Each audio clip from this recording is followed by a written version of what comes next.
ఒక కోరిక కోరారు, చిన్న స్కిట్ చేద్దామని. కాంబినేషన్ లో మైక్ తీసుకుంటున్నా, ఒకటి చిన్న స్కిట్ అన్నగారి కోరిక మేరకు. రైట్, ఒక సభ జరుగుతుంటుంది, నాలాంటి వాడు వచ్చి దాన్ని ఆపుతుంటాడు. ఎలా సోదరమల్లారా, మన దేశం చాలా క్లిష్ట పరిస్థితిలో ఉంది. మన దేశం యొక్క ఆర్థిక పరిస్థితి గురించి చెప్పాలంటే మరి ఒక నిమిషం.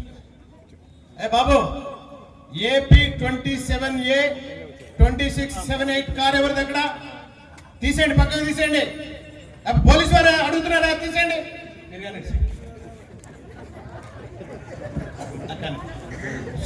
సోదరమల్లారా, మన దేశం యొక్క ఆర్థిక పరిస్థితి గురించి మరి నేను చెప్పాలి అంటే అప్పుడు ఒక్క నిమిషం ప్లీజ్. ఏ బాబు, అప్పుడే భోజనాలు మొదలుపెట్టింది సార్. ఏం మాట్లాడతారు? ఒక పెద్ద మంచి భోజనాలు ఆయన కూడా తినాలి కదా.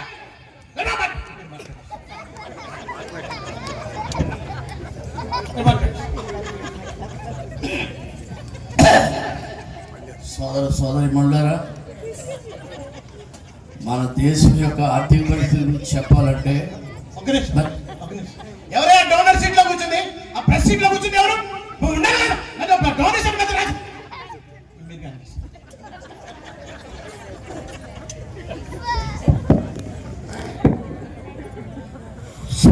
సోదరిమల్లారా, మన దేశం యొక్క ఆర్థిక పరిస్థితి గురించి చెప్పాలి అంటే అసలు మన దేశం ఆర్థిక పరిస్థితి ఎలా ఉంది? ఒక్క నిమిషం ప్లీజ్. ఏమండి, లేడీస్ కి జెంట్స్ కి వేరు వేరు బస్సులు పెట్టాం.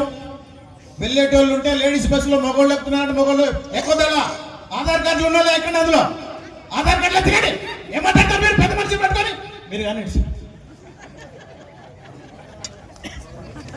మీరు కానీ సార్, లేదు రేవంత్ రెడ్డి అని ఊపుడు.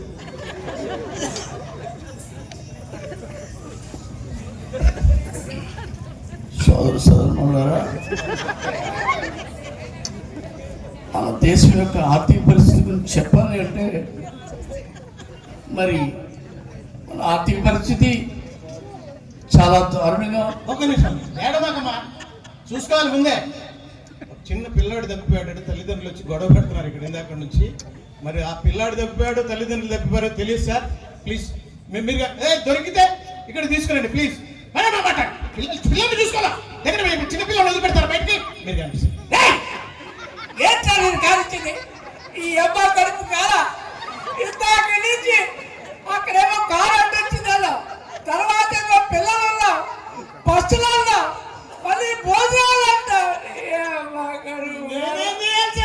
చెప్పి 24 సంవత్సరాల నుంచి నాటకాలు చేస్తారని మన దేశం యొక్క ఆర్థిక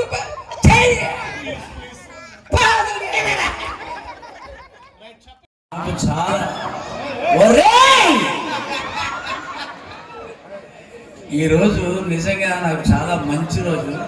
ఎందుకంటే దుర్గాప్రసాద్ గారు, అల్లరి నాగేశ్వరరావు గారు, మా తమ్ముడు రవివర్మ, విజయవర్మ, ప్లస్ మా ఆత్మీయుడు కళాకారుడు, అందరినీ ఆకట్టుకునే మంచి స్నేహితుడు తమ్ముడు రమేష్ గారు, మిమిక్రీ రమేష్ గారికి, వీళ్ళందరికీ, అసలు మానవ్ గారికి, అలాగే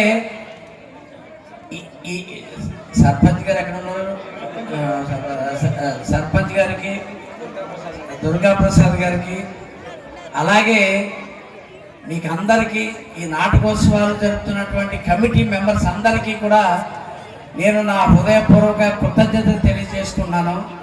ఎందుకనంటే నేను చిన్నప్పటి నుంచి ఇప్పటి వరకు అందరి దేవుళ్ళని చూశాను, కానీ ఈ భద్రాచలం రాలేదు, రాముల వారి దర్శనం చేసుకోలేదు.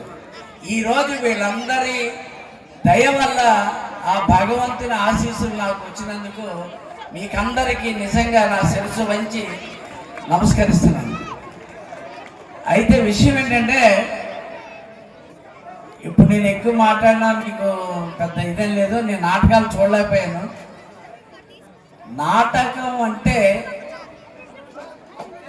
ఈ ప్రపంచంలో మన జీవితంలో ఉన్న అంశాలన్నీ నాటకంలో జరుగుతూ ఉంటాయి. మన మన ప్రస్తుత జీవితంలో జరిగే ప్రతి ఇన్సిడెంట్ నాటకంలో ఉంటాయి. కానీ నా కోరిక ఏంటంటే భద్రాచలం అంటే మా చిన్నప్పుడు ఎప్పుడో చెప్పుకున్నవారు అప్పటికి ఇప్పటికీ చాలా బాగా డెవలప్ అయింది. కాబట్టి ఇక్కడ కూడా అలాగే కొత్తగూడెం రమేష్ వీళ్ళందరూ మంచి మంచి ఆర్టిస్టులు ఉన్నారు. ఇక్కడ కూడా అందరూ సినిమా యాక్టర్లు అవ్వాలని, అలాగే రైటర్స్ ఉన్నారు. మన అల్లం నాగేశ్వరరావు ఆయన మంచి రైటర్, అలాగే చాలా మంది రైటర్స్ ఉన్నారు. జాన్ సింగర్ వీళ్ళందరికీ కూడా ఇప్పుడు మా విజయవర్మ ఉన్నాడు. విజయవర్మ కానీ నేను కానీ ఏదైనా మీకు ఏదైనా ఇది కావాల్సి వచ్చినా మీరందరూ కూడా నా నెంబర్ కానీ ఈయన కానీ నెంబర్ తీసుకోవచ్చు. ఎందుకంటే అవకాశాలు ఎవరికి ఎప్పుడు వస్తాయో తెలియదు. ఆ అవకాశాలు రావడం కోసం మేము మా ప్రయత్నం మేము చేస్తాము. రెండోది ఏంటంటే ఒక ఆర్టిస్టు ఎదగాలంటే ఎన్ని కష్టాలు పడాలో మీకు తెలియదు. నేను అలాగే ఇంట్లో కష్టపడేవాడు. మా నాన్న చిత్తకొట్టేసాడు, చదువు మానేసి ఎంట్రా చదువు అని. కానీ ఆర్టిస్టు అని అంటే హృదయంలో ఉన్నటువంటి హృదయంతో, అంటే ఆర్టిస్ట్కు సెన్సిటివ్నెస్ ఉంటుంది. ఒక ఎక్కువ బాధ తట్టుకోలేడు, ఎక్కువ కష్టాన్ని తట్టుకోలేడు, ఎక్కువ ఆనందాన్ని తట్టుకోలేడు.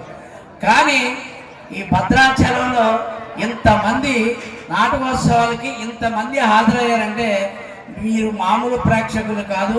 మీకు అందరికీ కూడా నేను శిరస్సు వంచి నమస్కరిస్తున్నాను. ఎందుకంటే నాటకాలు ప్రోత్సహించే రోజులు పోయాయి. ఎంతసేపు యూట్యూబ్ టీవీలు కాదు.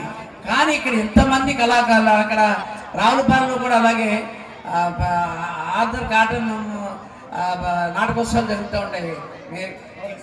ధవళేశ్వర రావులపాలెంలో రెడ్డి గారు విక్టరీ వెంకటరెడ్డి గారిని ఆయన వేస్తున్నారు. ప్రైజులు ఏంటి తెలుసా? ఫస్ట్ ప్రైజ్ 5 లక్షలు, సెకండ్ ప్రైజ్ 3 లక్షలు, థర్డ్ ప్రైజ్ 2 లక్షలు. అలాగా మనం లాస్ట్ టైం చూసాం. నేను తనికల భరణి గారు ప్రతి సంవత్సరం ఉగాదికి వెళ్తాం, ఉగాది అప్పుడు చేస్తాం.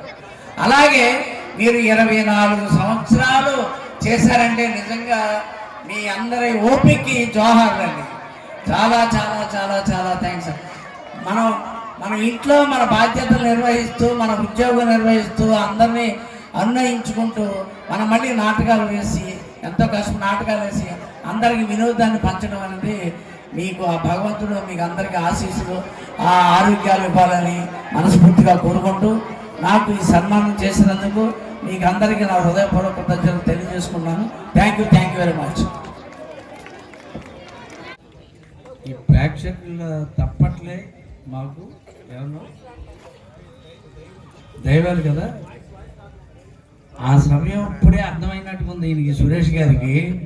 నాకు ఇన్ని అవార్డులు వచ్చాయని ఇక్కడ పెట్టి కూర్చున్నాడు కదా. ఆ తర్వాత చెప్తున్నాడు ఇదంతా మా ఆవిడ వల్లే వచ్చిందని. అవునా? ఇప్పటికైనా తెలుసుకోండి సార్. ఆవిడ ఉండబట్టి మీరు నాటకం వేసినా, ఓ రిహార్సల్స్కి వెళ్ళినా, ఒక ప్రైజ్ తెచ్చుకున్నా, ఇవన్నీ ఆవిడ యొక్క ఎంకరేజ్మెంట్. అదే కదా తమ్ముడు.